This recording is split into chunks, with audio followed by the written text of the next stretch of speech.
What is spiritual warfare? Okay, pag-usapan po natin ngayon kung ano po ba ang ibig sabihin ng spiritual warfare. Okay? And every day of our lives. Okay, mind us, when you become a Christian, okay, nung tinanggap niyo po ang ating Panginoong Jesus bilang tagapagligtas at Diyos ng ating pong buhay, tayo po ay pumasok na sa warfare.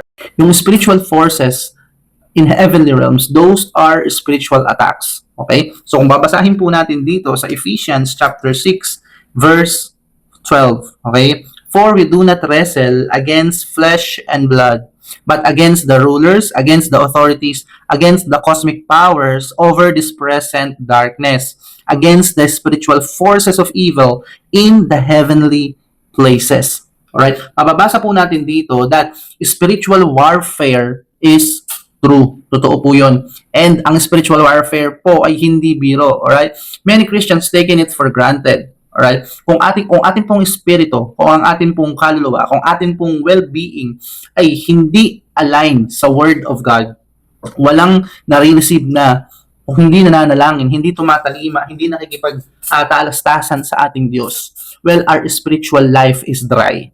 Okay? Bakit po importante that we are soaked in the presence of God, sa Kanya pong mga salita, at sa Kanya pong mga will? Dahil upang tayo po ay magtagumpay sa lahat po ng laban natin dito sa mundo. Okay po. Once you accepted the Lord Jesus Christ as your Lord and Savior, unfortunately, this will not give you bells and whistles. Right? Hindi ito, kumbaga, isang bagay na talagang kapag tinanggap mo ang Panginoon, wala ka ng problema. No.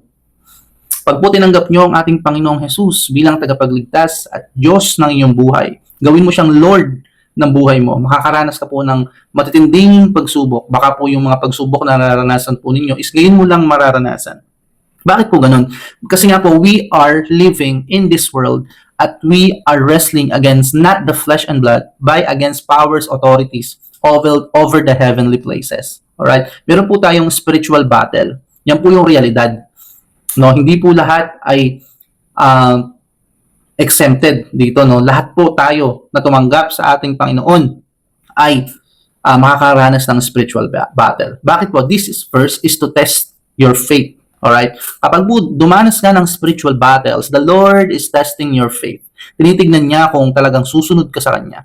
May mga bagay na aalisin siya, relationship na i-close, mga deals na i-close. Okay? Ang Panginoong Diyos ay titingin sa relasyon natin at mas i-value niya yung relasyon na meron tayo sa Kanya over everything in this world. Okay, remember Job. Okay, si Job po ay nakaranas ng sandamakmak na pagsubok. Lahat as in, wash out, back to zero. Wala yung mga anak niya, pamilya niya, mga ari-arian niya. Tines ng Diyos yung faith niya. Pero ano po yung nakita natin doon kay Job? Siya po ay nakipagtalastasan sa ating Panginoon. At ang pinakamaganda po doon is nagtagumpay po siya. Nakita po ng Diyos na He is righteous. Alam na ng Diyos na siya ay righteous pero tines pa rin yung righteousness niya. Tines pa rin yung love niya sa ating Panginoon. Ganun din po tayo. When you declare your love to God, it will be tested by fire. And mind you, kapag po tines yan ng fire, ibig sabihin, these fire are true. This fire will hurt you. This fire will burn you. Why? To see the genuineness of your acceptance to God. Like gold, di ba? Nare-refine siya doon sa fire to see and para makita po natin yung totoong ginto. Yung po yung tinetest ng Diyos sa atin. Kung tayo ho ba ay magpapasway dito, lalayo sa Kanya, or do you just love God because of your blessing? Do you just love God because of you being famous? Do you just love God because of all the things that He can give you? Or you just love God because of who He is? So, yun po yung gusto ng Diyos. Yung makita po sa puso natin na mahal po natin ang Diyos. Na talagang genuine yung pagmamahal mo sa Panginoon no matter what happened. Ano man yung mangyari sa iyo. Alright? Itetest ka ng ating Panginoon. Pero, meron pong sagot ang Biblia dyan. Sa Ephesians chapter 6 then, verse 10 naman. Finally, sabi po dito ni Apostol Pablo, be strong. Okay? Dito pa lang magtataka na bakit sinasabi ni Apostol Pablo na be strong? Okay? Na maging matatag tayo. In the Lord and in the strength of His might. Okay? Ang kalakasan ng kanyang tagumpay. Kasi po ang ating Panginoon na pagtagumpayan na yan doon sa krus ng Kalbaryo. All we have to do is just to trust the Lord in whatever situations that we may face. Okay?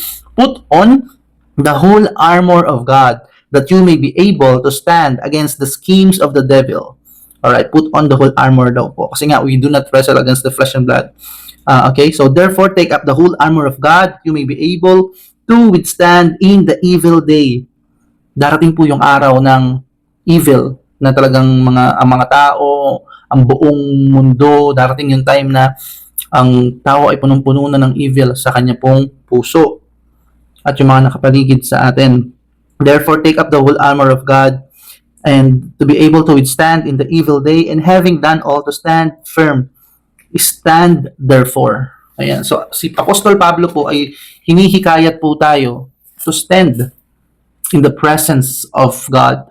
At ito pong spiritual battle is, kapag ka po tayo ay nakaranas ng spiritual battle, first, it may come, ganito po yan. First, this battle will come over your physical, alright?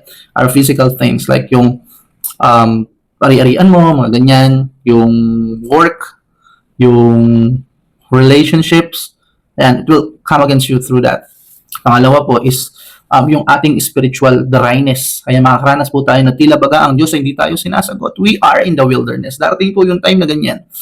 At kapag po dumarating yung mga time na yun, parang darating talaga yung oras na mapapansin mo na parang ang layo mo sa Diyos. Ayan, ganyan.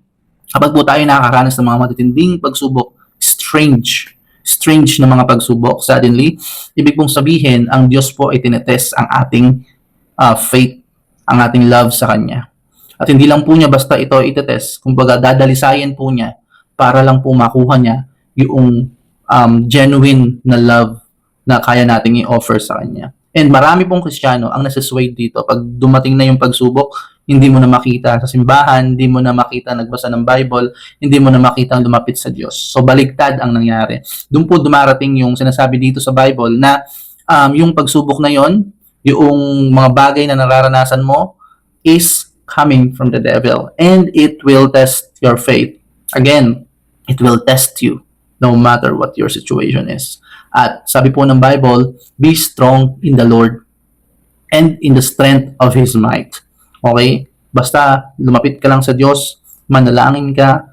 Kung marami kang pagsubok na pinagdaraanan sa lahat ng aspeto ng iyong buhay, mas lalo mong subukan, mas lalo mong gawin na lumapit lalo sa ating Panginoon. Sapagkat kapag po tayo ay lumapit sa Diyos, sigurado po ang Diyos ay bibigyan tayo ng kasiguraduhan na tayo po ay magtatagumpay. I pray that the Holy Spirit will speak to you right now to go on your knees and pray to the Lord at nang maranasan mo ang kanyang pagsama. So, sana po, tayo po ay magkita-kita doon sa langit. Magkita-kita po tayo na sumasamba sa Kanya. And in these last days, this is the evil days na tinutukoy ng ating pong Biblia. Be strong, kapatid. Be strong. Kaya natin yan. Ang Diyos ay ating kasama. God bless you. Have a good day.